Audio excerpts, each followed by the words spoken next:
नमस्कार, मैं हूं आपके साथ अंजना शर्मा और आप देख रहे हैं वर्तमान युग। तो आइए शुरुआत करते हैं आज की खास खबर से। गृह मंत्री ने कहा कि 1984 के दंगे नहीं भूल सकते। शाह बोले 300 मामले फिर से खोले, दोषियों को भेजा जेल।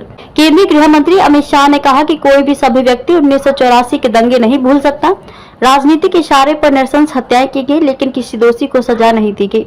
2014 में पीएम मोदी की सत्ता में आने के बाद दंगे के 300 मामलों को फिर से खोला गया और दोषियों को जेल भेजने की प्रक्रिया शुरू हुई। गृह मंत्री शाह ने दिल्ली सिख गुरुद्वारा प्रबंधक समिति की तरफ से आयोजित अभिनंदन समारोह में शुक्रवार को कहा कि मोदी सरकार ये तय करेगी कि जो भी मामले चल रहे हैं उनमें पीड़ितों को इंसाफ मिले। मोदी सरकार ने ही पहली बार 3,328 पीड़ित परिवारों में से प्रत्येक को 5 लाख रुपए देने और जलियांवाला बाग स्मारक को फिर से गौरवान्वित करने का काम किया है।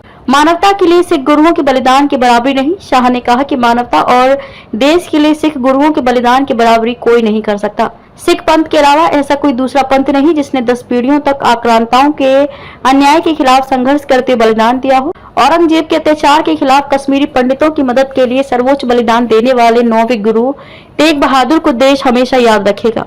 पीएम मोदी ने गुरु तेग बहादुर की स्मृति में लाल किले पर ठीक उसी जगह उत्सव मनाने का फैसला किया जहां उनकी शहीदी की घोषणा हुई थी। सिख कौम हमेशा सबसे आगे रही। दिल्ली सिख गुरुद्वारा प्रबंधक समिति की तरफ से आयोजित अभिनंदन कार्यक्रम को संबोधित करते हुए शाह ने कहा कि भारत की आजादी के आंदोलन मुगलों और अंग्रेजों के खिलाफ लड़ाई, विभाजन की विभीषिका या आजादी के बाद देश की सीमाओं को सुरक्षित करना हो। सिख कौम हमेशा सबसे आगे रही है। हमारा आजादी के संघर्ष का इतिहास सिख बहादुरों के बलिदान से भरा पड़ा है और देश के आजाद होने के बाद इसकी सुरक्षा के लिए भी सबसे अधिक बलिदान सिख पंथ के अनुयायी ही देते आए हैं। मातृशक्ति को सशक्त करने की परंपरा भी सिख पंथ ने दी। शाह ने कहा कि मातृशक्ति को सशक्त करने की परंपरा सिख पंथ में माता खिवी के लंगर की सिखों से वर्षों पहले शुरू हुई। इतिहास में भी ये दर्ज है कि सिख पंथ से निकली मातृशक्ति से न केवल आजादी के आंदोलन में हिस्सा लिया बल्कि देश को आगे बढ़ाने में अहम योगदान दिया है। सिख पंथ की इसी सीख को ध्यान में रखकर प्रधानमंत्री मोदी के नेतृत्व में सरकार ने राज्यों की विधानसभाओं और संसद में मातृशक्ति को 33% आरक्षण दिलाने के लिए कानून बनाया है।